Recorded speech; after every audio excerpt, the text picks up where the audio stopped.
जय श्री कृष्णा। राधे राधे। कार्तिक शुक्ल प्रबोधिनी एकादशी व्रत कथा। ब्रह्मा जी बोले, हे मुनिषत्तम, पापों को दूर करने वाली, पुण्यों को बढ़ाने वाली, मोक्ष देने वाली प्रबोधिनी एकादशी का महात्म्य सुनो। हे विप्रेंद्र, भागीरथी गंगा पृथ्वी पर तभी तक गरजती हैं जब तक पापों को नाश करने वाली कार्तिक में प्रबोधिनी एकादशी नहीं आती। तीर्थ, समुद्र, सरोवर तभी तक गरजते हैं जब तक कार्तिक की प्रबोधिनी एकादशी नहीं आती। 1000 अश्वमेध और 100 राजसूय का फल मनुष्य को प्रबोधिनी के उपवास से मिलता है। नारद जी बोले, एक बार भोजन से, नक्त भोजन से और उपवास से क्या पुण्य होता है, सो मुझसे कहिए। ब्रह्मा जी बोले, एक बार भोजन से 1 जन्म का पाप, सायंकाल भोजन करने से 2 जन्म के पापों और उपवास से 7 जन्म के पापों का नाश होता है। हे पुत्र, जो वस्तु त्रिलोकी में कठिनता से मिलती है, जो मिल नहीं सकती और जो दिखाई नहीं देती, ऐसी वस्तु को प्रबोधिनी देती है। सुमेरु और मंदराचल पर्वत के समान पापों को भी यह एकादशी भस्म कर देती है। हजारों पूर्व जन्मों के किए हुए दुष्कर्मों को जागरण करने से रुई की ढेर की तरह प्रबोधिनी जला देती है। जो स्वभाव से विधि पूर्वक प्रबोधिनी का उपवास करता है, उसको जैसा फल कहा है वैसा ही प्राप्त होता है। व्रत के बिगड़ने वाला नास्तिक, वेद निंदक, पर स्त्रीगामी, मूर्ख, उपकार को ना मानने वाला, धोखा देने वाला, इन मनुष्यों के शरीर में धर्म नहीं रहता। जो ब्राह्मण सुहागिन अथवा विधवा ब्राह्मणी से विषय करता है, वह वंश सहित नष्ट हो जाता है। जो अधम ब्राह्मण पर स्त्री गमन करता है, उसके संतान नहीं होती। जो गुरु और ब्राह्मणों को अहंकार दिखलाता है, उसका पुण्य शीघ्र ही नष्ट हो जाता है और धन संतान नहीं होती। जो नीच मनुष्य साधुओं का अपमान करके प्रसन्न होते हैं और जो अपमान करने वालों को नहीं रोकते, वे अपने कुल का नाश देखते हैं। सट, चुगलखोर और भ्रष्टाचारी, इनकी दान और हवन करने से भी गति नहीं होती। इसलिए जिससे संसार में निंदा हो, ऐसा कोई बुरा काम नहीं करना चाहिए। अच्छे कर्म करने चाहिए जिससे धर्म नष्ट ना हो। जो कोई अपने मन में ये सोचते हैं कि हम प्रबोधिनी का व्रत करेंगे, तो ऐसा विचार करने से ही उनके 100 जन्मों के पाप नष्ट हो जाते हैं। जो कोई प्रबोधिनी की रात्रि को जागरण करता है, वह बीते हुए, वर्तमान और भविष्य के 10,000 कुल को विष्णु लोक में पहुंचा देता है। ये पितृगण पूर्व जन्म के कर्मों से प्राप्त हुए नगर के दुखों से छूटकर विष्णु लोक में प्रसन्न और सुशोभित होकर निवास करते हैं। सब तीर्थों में स्नान करने और गौ, स्वर्ण, पृथ्वी का दान करने से फल नहीं मिलता जो एकादशी के जागरण से मिलता है। जैसे मनुष्यों की मृत्यु निश्चय है, वैसे ही धन का नाश भी निश्चय है। यह समझकर ही मुनि श्रेष्ठ एकादशी का उपवास करना चाहिए। जो कोई विधि पूर्वक प्रबोधिनी का व्रत करता है, उसके घर में त्रिलोकी के सब तीर्थ आ जाते हैं और वही ज्ञानी, योगी, तपस्वी और जितेंद्रिय है। उसी को भोग और मोक्ष मिलता है। यह एकादशी विष्णु की प्यारी है और धर्म के सार को देने वाली है। इसका एक बार व्रत करने से ही मोक्ष का भागी हो जाता है। सब धर्मों को छोड़कर इसका उपवास करना चाहिए। कर्म, मन, वाणी से जो कुछ पाप किया है, उसको प्रबोधिनी के जागरण से भगवान दूर कर देते हैं। हे वत्स, प्रबोधिनी के दिन मनुष्य भगवान के निमित्त स्नान, दान, जप, होम जो कुछ करते हैं, वह अक्षय होता है। जो मनुष्य एकादशी का व्रत करके भक्ति से भगवान का पूजन करते हैं, उनके 100 जन्मों के पाप दूर हो जाते हैं। इस व्रत से भगवान को प्रसन्न करके 10 दिशाओं में प्रकाश करता हुआ मनुष्य विष्णु लोक को जाता है। यह पवित्र एकादशी धन धान्य को देने वाली और सब पापों को दूर करने वाली है। भक्तिपूर्वक इसका व्रत करने से कोई वस्तु दुर्लभ नहीं है। सूर्य चंद्र के ग्रहण में स्नान दान से जो फल होता है उसके 1000 गुना फल एकादशी के जागरण से मिलता है। प्रबोधनी के दिन स्नान दान जप होम स्वाध्याय भगवान का पूजन इसमें से जो कुछ किया जाए उसका करोड़ गुना फल होता है। कार्तिक की एकादशी का व्रत न करने से जन्म भर का किया हुआ सब पूर्ण व्यथा है। हे विप्रेंद्र, इसलिए सब कामनाओं को पूर्ण करने वाले जनार्दन भगवान की यत्न से सेवा करनी चाहिए। जो विष्णु भक्त कार्तिक में पराये अन्न को स्वीकार नहीं करता उसको चंद्रायण व्रत का फल मिलता है। कार्तिक में मधुसूदन जैसे शास्त्र की वार्ता से प्रसन्न होते हैं वैसे यज्ञ और हाथी आदि दान से नहीं होते।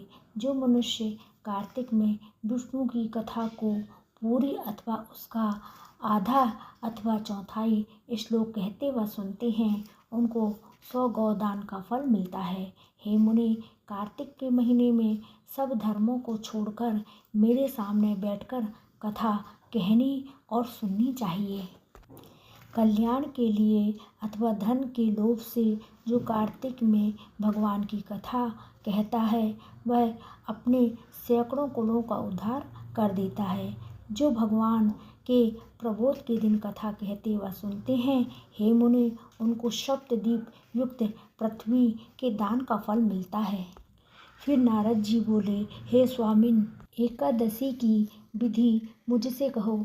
जिस एकादशी के करने से जैसा फल मिले सो भी कहिए। यह सुनकर ब्रह्मा जी बोले, हे द्विजोत्तम, एकादशी को प्रातः काल उठकर दातुन करके स्नान करें। नदी तालाब कुआं बावड़ी अथवा घर में स्नान करके केशव भगवान का पूजन। फिर कथा सुने। नियम के लिए यह मंत्र पढ़े, एकादशी को निराहार रहकर व्रत करके दूसरे दिन भोजन करूँगा। हे पुंडरीकाक्ष, मैं आपकी शरण हूँ, आप मेरी रक्षा करें। इस मंत्र को चक्रधारी भगवान के सामने पढ़ें। भक्तिभाव से प्रसन्नतापूर्वक उपवास करें। रात्रि में भगवान के समीप बैठकर जागरण करें। हे मुनि, जो गाता है, नाचता है, बाजे बजाता है अथवा भगवान की कथा को कहता व सुनता है वह पुण्यात्मा तीनों लोक के ऊपर निवास करता है। कार्तिक में प्रबोधनी के दिन बहुत से फूल फल कपूर अगर कुमकुम से भगवान का पूजन करना चाहिए। एकादशी के दिन लोभ न करना चाहिए, निर्लोभ होकर दान करना चाहिए। इससे असंख्य पुण्य होता है। एकादशी जागरण अनेक प्रकार की सुंदर फलों से भगवान का पूजन और शंख में जल भरकर जनार्दन को अर्घ्य देना चाहिए। सब तीर्थों में स्नान और अनेक प्रकार के दान करने से जो फल होता है उससे करोड़ गुना फल प्रबोधनी में अर्घ्य देने से मिलता है। हे मुनि श्रेष्ठ, जो दिव्य अगस्त्य के फूलों से जनार्दन का पूजन करता है उसके लिए इंद्र भी हाथ जोड़ता है। हे विप्रेंद्र, तपस्या से प्रसन्न होकर भगवान वह फल नहीं देते जैसे अगस्त्य के फूलों से श्रृंगार करने से फल देते हैं। हे कलिवर्धन, जो कार्तिक में भक्तिपूर्वक भगवान की बेलपत्र से पूजा करते हैं उनकी मुक्ति हो जाती है। हे वत्स, कार्तिक में जो तुलसी के पत्ते और फूल से जनार्दन की पूजा करते हैं उनके 10,000 वर्ष का पाप भस्म हो जाते हैं। तुलसी का दर्शन, स्पर्श, ध्यान, कीर्तन, नमस्कार, स्तुति करने से, पौधा लगाने से, सींचने और नित्य पूजन करने से तुलसी शुभ फल देती है। जो नित्य प्रति तुलसी की 9 प्रकार की भक्ति करते हैं वे करोड़ युगों तक वैकुंठ में निवास करते हैं। हे मुनि, लगाई हुई तुलसी की जब तक जड़ें फैलती हैं उतने ही हजारों युगों तक उनका पुण्य फैलता है। जो कदम के फूलों से जनार्दन की पूजा करते हैं एक चक्रधारी भगवान की कृपा से ही हम लोग नहीं जाते हैं। कार्तिक में गुलाब के फूलों से जो परम भक्ति से भगवान का पूजन करता है वह मुक्ति का भागी होता है। बकुल और अशोक के फूलों से जो भगवान की पूजा करते हैं उनको जब तक सूर्य चंद्रमा है तब तक शोक नहीं होगा। जो सफ़ेद या लाल कनेर के फूलों से जगन्नाथ की पूजा करते हैं उनसे चारों युगों में केशव भगवान प्रसन्न रहते हैं। जो बड़भागी मनुष्य केशव के ऊपर आम का बौर चढ़ाते हैं उनको करोड़ गोदान का फल मिलता है। जो दूब के अंकुर से भगवान का पूजन करते हैं उनको पूजा का 100 गुना फल प्राप्त होता है। हे नारद, जो छोकरे के पत्तों से सुखदाई भगवान का पूजन करते हैं वे भयंकर यमलोक के मार्ग को सरलता से पार कर जाते हैं। जो वर्षा ऋतु में चंपा के फूलों से देवेश का पूजन करते हैं वे मनुष्य फिर संसार में जन्म नहीं लेते हैं। जो मनुष्य जनार्दन भगवान के ऊपर ककड़ी का फूल चढ़ाते हैं उनको एक पल स्वर्ण चढ़ाने का फल मिलता है। जो मनुष्य सुनहरी केतकी का फूल जनार्दन भगवान पर चढ़ाता है गरुड़ध्वज भगवान उसके करोड़ जन्मों के पापों को भस्म कर देते हैं। जो कुमकुम के समान लाल रंग की सुगंधित शतपत्री का फूल जगन्नाथ पर चढ़ाता है उसका श्वेत द्वीप में निवास होता है। हे ब्राह्मण, इस प्रकार भक्ति मुक्ति को देने वाले केशव भगवान का रात्रि में पूजन करके प्रातःकाल उठकर नदी के तट पर चला जाए। वहाँ स्नान जप और नित्य कर्म करके घर जाकर विधि पूर्वक केशव भगवान का पूजन करे। व्रत की धारणा के लिए बुद्धिमान मनुष्य ब्राह्मण भोजन करावे। भक्ति युक्त चित्त से सिर झुकाकर क्षमा मांगे। फिर भोजन वस्त्र से गुरु की पूजा करनी चाहिए और चक्रपाणि भगवान के प्रसन्न करने के लिए दक्षिणा और गौ देनी चाहिए। जो वस्तु छोड़ी है उन नियमों को ब्राह्मण के सामने छोड़ना चाहिए और दक्षिणा देनी चाहिए। राजन, नक्त भोजी मनुष्य ब्राह्मण को भोजन करावे। यथाचित नियम में स्वर्ण सहित बैल का दान करे। जिसने मांस भक्षण छोड़ दिया है उसको दक्षिणा सहित गौ देनी चाहिए। आंवले से स्नान करने के नियम में दही और शहद देना चाहिए। जो फल छोड़ा हो तो फल का दान करना चाहिए। तेल छोड़ा हो तो घी देना चाहिए।